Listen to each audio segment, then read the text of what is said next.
Welcome back. The V8 supercars are on the road again, moving up Highway 1 to Pukekohe in Auckland. Auckland Council has committed $10 million over 5 years for the annual event. The government has also chipped in just over $2 million for an upgrade of Pukekohe Park. The V8's, of course, were something of a financial disaster for Hamilton and often are cited as a reason why councils shouldn't get involved with risky commercial ventures. I'm joined by Julie Hardaker, the Mayor of Hamilton, who inherited the V8 financial mess, and Auckland Deputy Mayor Penny Hulse, who voted for the V8's to come north. Welcome to the two of you. I'm delighted we've got 3 women talking V8s. It's fantastic. Penny, if I can start with you. Developments today we saw in the Weekend Herald. Why is the Auditor General now investigating this whole process? What's given rise to that? I think we need to just get a few things clear.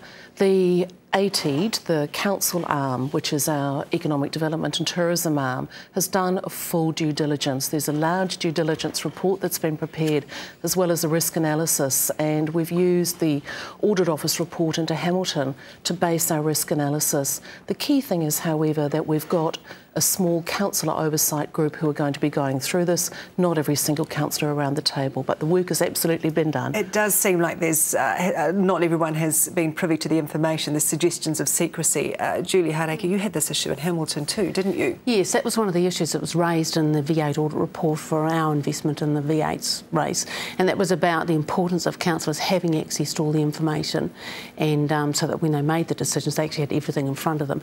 I think that's particularly important when you're assessing the risks, particularly for these sorts of events, because it's good to have these sorts of events, no question about that, but I think it's really important when local governments are investing in this sort of significant event that they really do the due diligence and the risk assessment carefully. Which is precisely why we've gone through this extensive process and passed, with flying colours. OK, let's have a look at some of the figures, Penny. Auckland ratepayers will have to invest about $10 million, and then the figures suggest in return they'll receive about $7 million a year for 5 years. What's that economic return based on? So in the same way that the Rugby World Cup, we've had the figures back for Rugby World Cup, and the return on investment actually exceeded the projected benefits.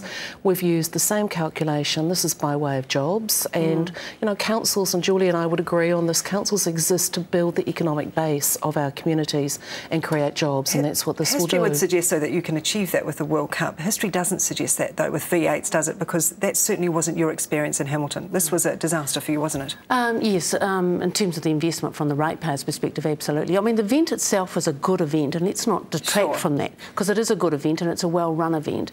But when local authorities are investing in these sorts of events, they've got to look at it right across the board. I mean, how big is the event, the size and scale of the event? What's the local authority's financial commitment to that event and the ongoing commitment to that event? Because the reality is, and I think people need to understand this, is when local authorities invest in these sorts of things, irrespective of the contract arrangements or what you've got in place and your capping, when things maybe don't go according to the template or the plan originally, invariably local authorities end up being the backstop and the one that's there at the end. Julie, we need to be really clear. This is the difference between Hamilton and Auckland. We're a sponsor. It's a sponsorship package capped at $2.1 million. Hamilton had an underwriting clause. We learnt by that no underwriting and no risk will be borne by the ratepayers. But still investing $10 million of ratepayer money, though, at the end of the day. $2.1 million sponsorship package. At the root of all of this, clearly, is the need for a very well-identified, accurate cost-benefit study to see what sort of return you're going to get. One of the statistics used, though, by Auckland is that 22% of adult New Zealanders are considered V8 fans. That's not really the type of statistic that maybe you should be basing financial decisions on. The interesting thing is we also, and councils work really hard to get big events. We'll battle each other. We'll battle Brisbane for the Masters Games, for instance. Now that brings a huge return in for the councils that are lucky enough to get these big events.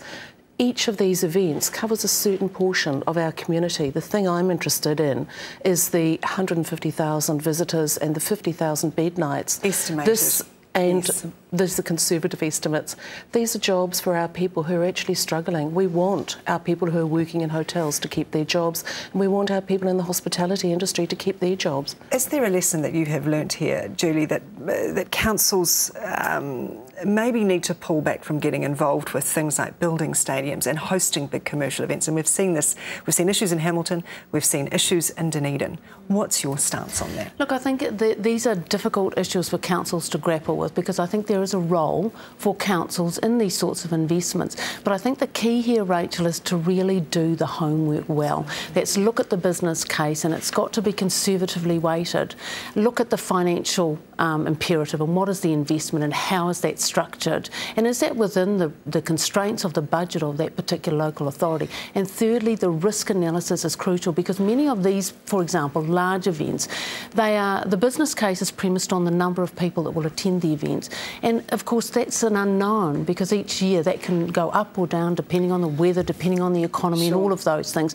So they are they are high risk investments, and I guess the question then for the local authority is what is your line in the sand in terms of the risk? At what point do you say it is too risky? Penny, just finally and very briefly, are you confident that you're not putting ratepayers at risk?